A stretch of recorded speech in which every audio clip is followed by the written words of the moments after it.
Dear student, ધોરણ 8 સંસ્કૃત વિષયની ફેબ્રુઆરી 2026ની ત્રિમાસિક કસોટીનું સંપૂર્ણ પેપર સોલ્યુશન આવી ગયું છે. તો આજના વિડીયોમાં આપણે સંપૂર્ણ પેપર સોલ્યુશન જોઈશું. માટે વિડીયો પૂરો જોજો, વિડીયોને લાઇક કરજો, તમારા બધા મિત્રો સાથે શેર કરજો. તો ચાલો શરૂ કરીએ આજનો વિડીયો.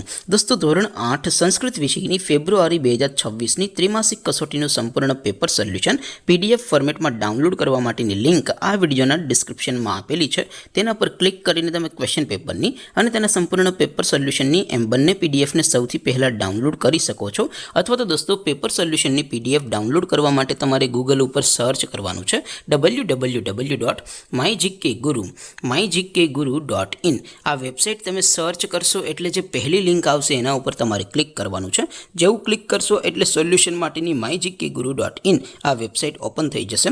વેબસાઇટ ઓપન થયા પછી તમે થોડાક નીચે જશો તો ત્યાં તમને ત્રિમાસિક કસોટીના સોલ્યુશન માટેના ધોરણ વાઇઝ લીલા રંગના બોક્સ જોવા મળશે. દોસ્તો, અહીંથી તમે કોઈ પણ ધોરણની બધા જ વિષયોની ત્રિમાસિક કસોટીના ક્વેશ્ચન પેપર અને તેના સંપૂર્ણ પેપર સોલ્યુશનની પીડીએફને સૌથી પહેલાં ડાઉનલોડ કરી શકો છો.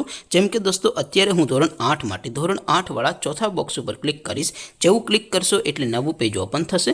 નવું પેજ ઓપન થાય એમાં તમે સ્ક્રોલ કરીને થોડાક નીચે જશો તો ત્યાં તમને ધોરણ 8 પેપર સોલ્યુશન 2026નું એક બોક્સ જોવા મળશે. જેમાં દોસ્તો નીચે લખેલું છે ધોરણ 8 સંસ્કૃત પેપર. તેની સામે ડાઉનલોડ બટન છે, તો એ ડાઉનલોડ ઉપર ક્લિક કરશો તો ધોરણ 8 સંસ્કૃત વિષયની ત્રિમાસિક કસોટીનું ક્વેશ્ચન પેપર PDF ફોર્મેટમાં ડાઉનલોડ થઈ જશે. તેની નીચે લખેલું છે ધોરણ 8 સંસ્કૃત સોલ્યુશન.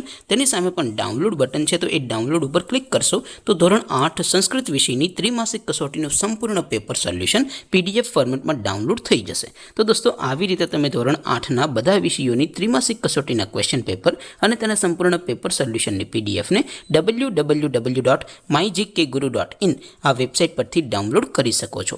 તેમ છતાં કોઈ ક્વેરી હોય, કોઈ પ્રશ્ન ન સમજાતો હોય તો નીચે કોમેન્ટ કરીને પૂછી શકો છો. અધરવાઇઝ આપણે નવા વિડીયોમાં મળીશું. ત્યાં સુધી રજા આપો. આવજો દોસ્તો.